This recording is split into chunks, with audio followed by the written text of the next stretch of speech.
Alderperson Robinson, Present. Hurt, Here. Maynard, Swanson, Here. Parker, Here. Poulos, Here. Healy, Here. and Mayor Tomes. Is there any public comment? Okay, seeing there is none, going to item 4, which is a Finance Department budget presentation by Jessica. Please come on up.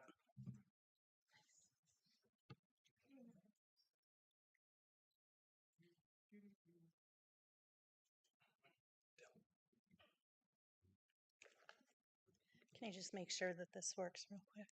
It does. Perfect. I didn't trust Tim. Sorry.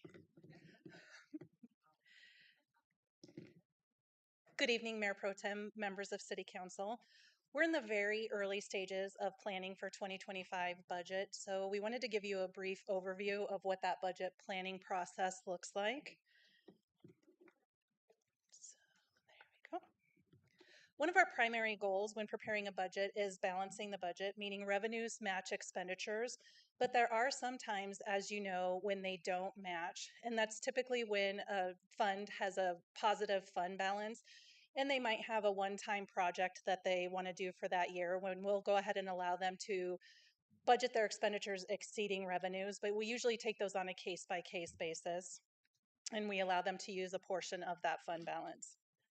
Over the last few years, there have been challenges when preparing the budget, but it's been staff's goal to keep financial impacts to a minimum while providing the same level of service that businesses and residents have come to know from the City of Rock Island. Finally, fiscal responsibility is always top of mind when creating a budget. It's important to not only maintain the city's current financial position, but also improve any future financial positions. Sorry, That's okay. trying to get that thing shut off. We have some assumptions that are built into the preliminary budget, and these will stay in the budget until we receive any of the final numbers. So with the preliminary health insurance increase, right now we have a 10% increase. In 2024, the increase was 12%.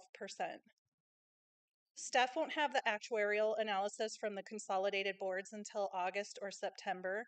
So we've used preliminary numbers for police and fire pensions that were provided by the actuary earlier this year to begin building the budget for 2025. In 2024, the IMRF employer rate was 5.72%, and the estimated rate for 2025 is 5.81%. A 2% overall merit increase will be included in the budget, and GWI increases will follow what's been included in any of the contracts, with non-affiliates getting a 3% GWI increase. Some of the challenges the city faces are future reductions in PPRT tax, the additional reduction of the PPRT tax. So as you know, the PPRT was once a personal property tax that the state used to collect and disseminate the revenue down to municipalities.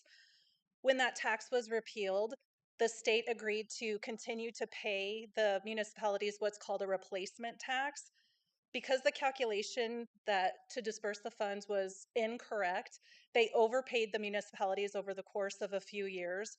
So they've been slowly trying to pull that money back to recoup those funds. IDOR has stated disbursements will be approximately 28% less in 2025, but we won't have that final estimate that'll be close to the number that we'll get until the end of August. The elimination of the grocery tax will not impact 2025 budget planning process, but it is something that we'll need to keep in mind for any future budgets moving forward beyond 2025. Personnel is the largest budget expense category. When looking at the 2024 budget citywide, personnel makes up over 36% of this overall category, and it's 59% of the general fund for 2024. So things like contracted GWI increases and minimum wage increases create a challenge when we're trying to balance the general fund budget.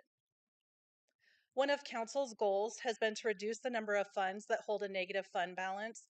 It's something that staff has been working towards, and we've closed a few of those negative fund balance. We've actually turned those funds positive, but there are still steps that we need to take to get a number of funds going the right direction.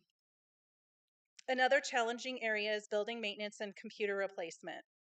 It was brought up by council early in the ERP process that having new software is good, but maintaining it would be even better.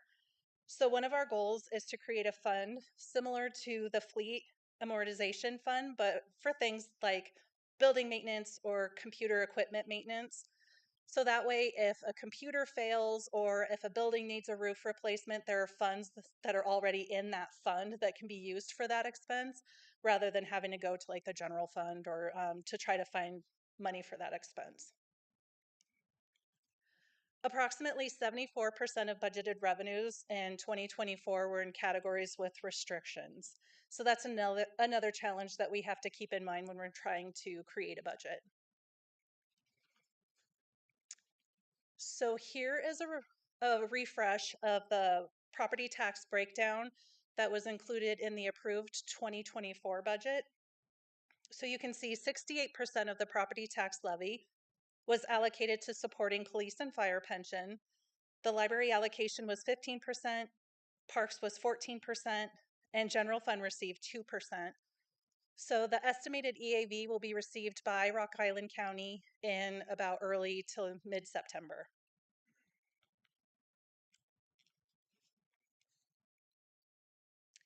Another expense for staff to consider when creating the budget are the general obligation and IEPA bond and loan payments. The total amount that the city has to pay for 2025 will be over $10 million. So this is that same information in chart form where you can see it broken out by fund.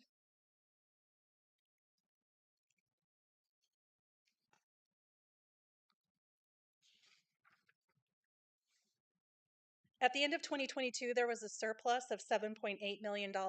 Some of the excess was used to balance the 2024 general fund and parks budgets, purchase a new fire truck, and eliminate negative fund balances, along with contributing to City Hall renovations. The unofficial surplus for 2023 is just over $3 million. I say unofficial because it's actually coming before City Council at the next council meeting, so it's not official until then. The surplus can be used to balance 2025 budget or for any other project that council seems appropriate. And to steal a word from our city clerk, Samantha, it seems very gloomy, this presentation that I'm giving, but with the exception of the grocery tax, these are all things that we've had to keep in mind when we've been moving through the budget. So these are all challenges that we've worked through before. It's not anything that we haven't seen. We've been able to balance the budgets before, again, just with that exception of the grocery tax. So we are not concerned. I don't want you to be concerned. I'm just presenting some challenges. So going over the budget schedule, as I mentioned, we're in that very preliminary stages. It's a 3-page schedule, so I didn't throw all of the dates up there for you to look at. But right now, the departments are looking at their personnel allocations to make sure that they have their employee counts. They just finished looking at those, so then finance will start looking at those as well. So in August, we'll start with our budget review meetings where the city manager, department heads, and finance will meet. Once those meetings are done, that's when we'll meet with council, with the city manager, and then finance. Those dates will be determined. We haven't scheduled those dates yet. And then we would like to hold a strategic planning and goal setting meeting with the city manager and city council, probably end of August, early September, depending on schedules. We haven't scheduled, obviously, that date yet either. Oops. It's our goal to get City Council the bound books that we give you that include all of the budget information by the beginning of October. So I'll be making my presentation with all of the 2025 budget information to City Council on October 28th during a study session. We'll do the CIP presentation during a study session on November 11th. During that same meeting, during the regular meeting, we'll have a public hearing for the first reading on the budget as well as the property tax levy. If we have to have a public hearing for the property taxes for truth and taxation, we'll have it during that meeting as well, but it's not required. So it just depends on where we come in with the property tax levy. December 9th is when we'll have our second reading for the budget and the property tax hearing, and then we'll also adopt the CIP plan. So with that, I'm happy to answer any questions. I Okay. just want to say thank you oh, for the, sorry. thank you for the presentation. As far as the binder for council, maybe just me, is it easier for you to do electronic version, or do you want to print it off and hand us a binder? We can give you an electronic copy. If you would rather have an electronic copy than a bound copy, then we're happy to send you an electronic copy. It would, I mean, obviously it's easier to send it to you electronically than it is to take the time to bind it, but we would also take the time to bind it. So we're happy to do whatever council's pleasure is. I just want to make it easier for you because I shred it after a while, so Okay. you can just send me an electronic copy. Well, I keep mine, so. You have to, though. I know. I have to keep mine, but. Is there any other discussion? Okay, seeing there is Yes. none. Oh, sorry. sorry. Sorry, Randy. Question maybe for Todd. Feel free to jump in if you would like. I remember as part of last year's budget discussion from the public, there were comments about trying to get the Parks Department information as to what the city's contribution, or I don't know if that's the right language to use, but trying to get the city's contribution to the Parks Department budget before the Parks Department created its gap that they had, right? Has there been any thoughts in how we can try to give more notice to the Parks Department as to what the city's going to be able to contribute so that they're not coming to us with a $300,000 hole in their budget and us having to scramble to fill that? It's a little tricky because some of what we, contribute will be based on the property tax, and we won't know that information until later September. in the process. Okay. Second question, or not really a question, but a request. I want to put this on everybody's radar, including the city council, because it's going to have your input as well. I would like us to consider creating a fund specifically for the revenues that the Community and Economic Development Department, or I guess if we're splitting the two, the Community Development Department generates for the city. Things like the rental registration program, the vacant and abandoned and foreclosed registry. There are a number of different revenue sources that the CD department generates for the city, but it just goes into the pot of general fund.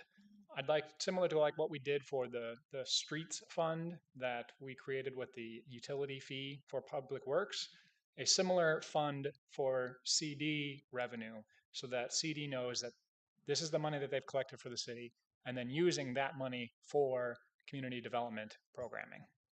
So I'd like that to be part of the 2025 budget. If it can be done before that, great. But I just want to put that on everybody's radar that something like that I think would benefit the community development department. It's already money that they're administering anyway, right? The inspectors from CED are the ones that are generating this money. So it should be programmed specifically for community development. But that would be my request. We can present information in that format that shows what that amount is and how it correlates to the expenses of the department. And then the council can kind of decide throughout the process how they want to allocate that. Okay. Anybody else? The problem with that may be that they don't generate enough money to cover their expenses. Yeah, I'm not suggesting that would be the only revenue available to community development, but the revenue that they collect, just like public works, the funding for public works is not only the street utility fee that we created, right? But to make sure that the revenue that CD is generating for the city gets used for community development. And one of the things that kind of analysis can be beneficial for is look at the cost of your rental inspection program, look at the fees you charge for that, and if they don't correlate, you can have a discussion about whether or not they should be increased, because programs like that should be covered by the people that generate the burden. I agree. If we are landlords can pay for the inspectors to register their rental properties, right? And I say that myself as a landlord. So yeah, that's a good point, Todd. Okay, anybody else like to speak? Jessica, thank you very much. You're welcome. I'd like to entertain a motion to adjourn. Second? All those in favor say aye. Aye. Those opposed? We adjourn till 6:45.